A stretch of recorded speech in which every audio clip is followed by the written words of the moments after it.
নমস্কার বন্ধুরা, Deepika and ডোডোর diary YouTube চ্যানেলে সকলকে স্বাগত জানাই।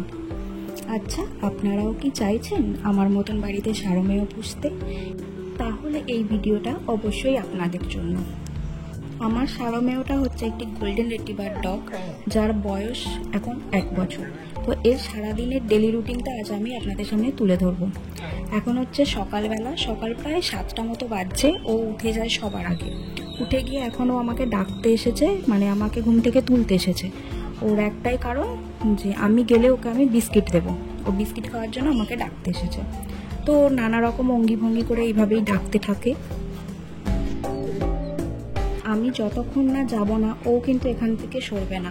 ও আমাকে নিয়েই যাবে, আপনারা দেখতে থাকবেন। ও আমাকে হাত ধরে টেনে বাইরে নিয়ে যাবে। যাই হোক, এখানে একটা ইনফরমেটিভ কথা আমি বলে থাকি।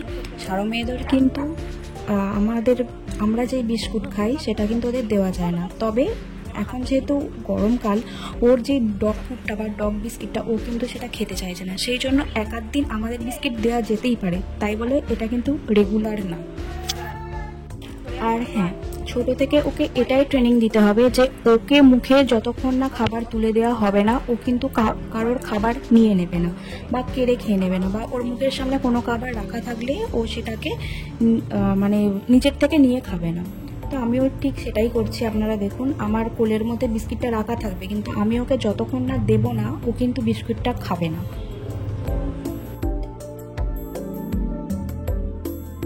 তো আমি ওকে সকাল 8টা সাড়ে 8টার দিকে 4টে থেকে 6টা বিস্কিট দিই। সেটা আমাদের বিস্কিট হলে, কিন্তু ওর ডগ বিস্কিট হলে সেটা কিন্তু 10-12টা হয়ে যায়, কারণ ওদের ডগ বিস্কিটগুলো অনেকটা ছোট পরিমাণে হয়।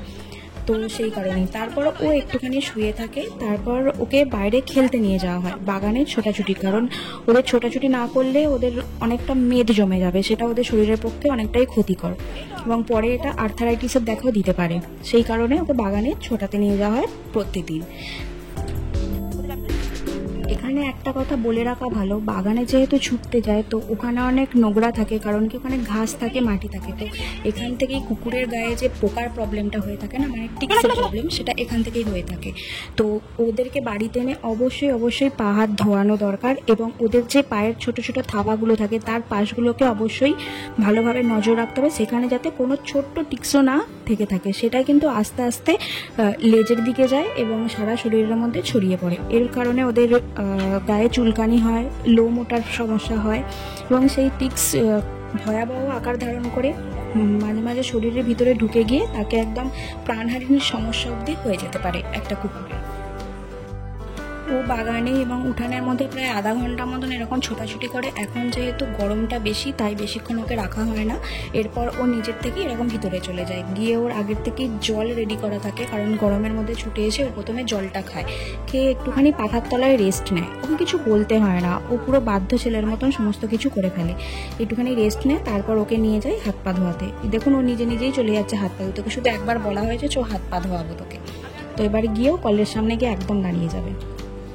তো দেখুন, ও কলের সামনে গিয়ে দাঁড়িয়ে গেছে। যেহেতু এখন আমার একটা হাতে ফোন আছে, একটা হাতে ওকে কল খুলে পা হাত ধোয়ানোটা সম্ভব নয়, কারণ গোল্ডেন রিট্রিভার বা ল্যাব জাতীয় কুকুররা না স্নান করতে খুব ভালোবাসে, তো পুরোটা ভিজে যাবে। সেই কারণে আমি প্রথমে বালতিতে জল রেখেছিলাম, সেখানেই সামনের পাগুলো ধুয়ে দিলাম, এবং পিছনের পাগুলো ওখানে ধোয়াতে প্রবলেম হচ্ছিল বলে একটুখানি কলগুলোকে ধুয়ে দিলাম। তো এখানেও ভিজে পায়ে এসে এইভাবে ব্যাঙের মতন ভাবে শুয়ে পড়েছে, এখানে পাখা চলছে। ও এখন রেস্ট নেবে, দিয়ে খানিকক্ষণ ঘুমাবে। 11টার দিকে আমরা ওকে ফল দিই, সেটা যে কোনো ফল হতে পারে। ও যেটা খেতে প্রেফার করে, ও কিন্তু মিষ্টি জাতীয় ফল খেতে খুব ভালোবাসে, যেমন আম, লিচু, কলা। আপেলটা খেতেও ভালোবাসে, কিন্তু সেটা কিন্তু খোলা ছাড়িয়ে দিতে হয়, আর খোলা সময় ফল যদি ওদেরকে দেওয়া হয় ওদের সেটা লিভারে প্রবলেম হয়। সিজনাল যে কোনো ফ্রুটই ওদেরকে দেওয়া যেতে পারে, তবে হ্যাঁ, এখানে একটা জিনিস খেয়াল রাখতে হবে, কোনো টক জাতীয় ফল ওদেরকে দেওয়া চলবে না। আর হ্যাঁ, এই গ্রীষ্মকালের দিনে ওদের যেই ফলে বেশি পরিমাণে জল থাকবে, যেমন তরমুজ, শশা, এই জাতীয় ফল ওদেরকে দেওয়া যেতে পারে। যেহেতু ও কিন্তু শশাটা খায় না, কারণ কি শশার কোনো টেস্ট নেই। বললাম প্রথমেই যে ও মিষ্টি জাতীয় ফল খেতে ভালোবাসে। এরপর ওকে দুপুরবেলা লাঞ্চ দিই 1টা থেকে 1:30টার মধ্যে।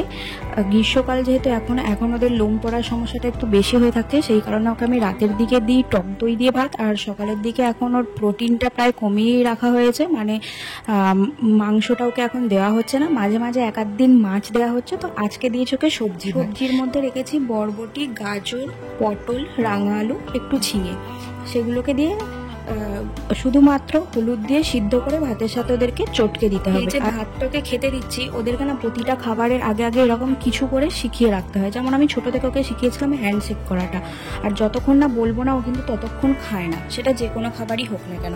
তো দেখলেন ও প্রথমে হ্যান্ডশেক করলো, তারপরেই খেলো। খাওয়াটা হয়ে যাওয়ার পরে ওদের কিন্তু মুখ ধোয়াতে হয়, না হলে মুখের আশেপাশে ওদের চুলকানি হয়, ঘা টাইপের প্রবলেম হতে পারে। তো প্রতিদিনই এভাবে খাওয়ানোর পরে সকালে বিকেলে ওর মুখটা আমি এভাবে ধুইয়ে দিই। তো এখন মুখ ধোয়া হয়ে গেছে, ও একটুখানি দুষ্টুমি করবে, করে তারপরে দুপুরবেলা ঘুমিয়ে গিয়েছিল।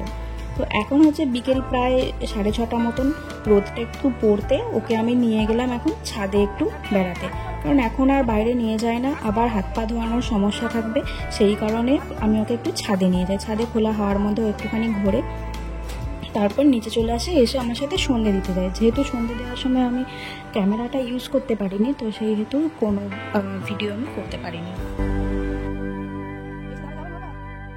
বাই দ্য ওয়ে, ভিডিও যদি ভালো লেগে থাকে আর আপনাদের যদি উপকারে আসে, তাহলে চ্যানেলটাকে অবশ্যই সাবস্ক্রাইব করে রাখবেন এরকম ধরনের ইনফরমেটিভ ভিডিও পাওয়ার জন্য। আর হ্যাঁ, লাইক কমেন্ট করতে কিন্তু ভুলবেন না।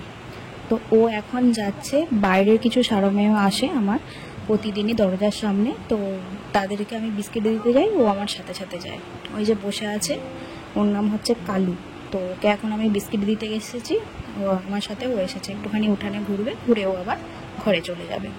তারপর ওই সন্ধেবেলাটা ও আর কিছুই করে না। সন্ধেবেলায় আমি ওকে কিছু খেতেও দিই না, যেহেতু ওর 1 বছর বয়স হয়ে গেছে, তাই খাওয়াটা কমিয়ে 3 বারে আনা হয়েছে। তো সন্ধেবেলা ও এখন একটু জল খায়, ঘোরাঘুরি করে এসে গরম লাগে, তো তারপরে ও কি করে, ও এখন ঘুমায়। এখন ও টানা অনেকক্ষণ ঘুম দেয়, ঘুম থেকে উঠে রাতের খাবার খায়। এখানে ও এখন রাতের খাবার খাবে। এখানে আমি দিয়েছি দই দিয়ে ওকে ভাত, এটাই ও রাতের বেলা খায়, কারণ এত গরমের জন্য আমি প্রোটিনটা অ্যাভয়েড করছি। তো এটা খাবার পরে ও তারপরে গিয়ে এখন শুয়ে পড়ে। ব্যাস এটাই হলো ওর সারাদিনের রুটিন। এবার 1-8 দিন খাবার দাবার এদিক ওদিক হতেই পারে। আর হ্যাঁ, প্রতিটা খাবারের পরে আমি কিন্তু ওর মুখটা ধুইয়ে দিই। ভিডিওটা কেমন লাগলো অবশ্যই আমাকে জানাবেন কমেন্ট বক্সের মাধ্যমে, যদি কিছু আপনাদের সাহায্য হয়ে থাকে। আর এই রকম ধরনের ভিডিও পাওয়ার জন্য চ্যানেলটাকে অবশ্যই সাবস্ক্রাইব করে রাখবেন। তো আজকে এইটুকুই।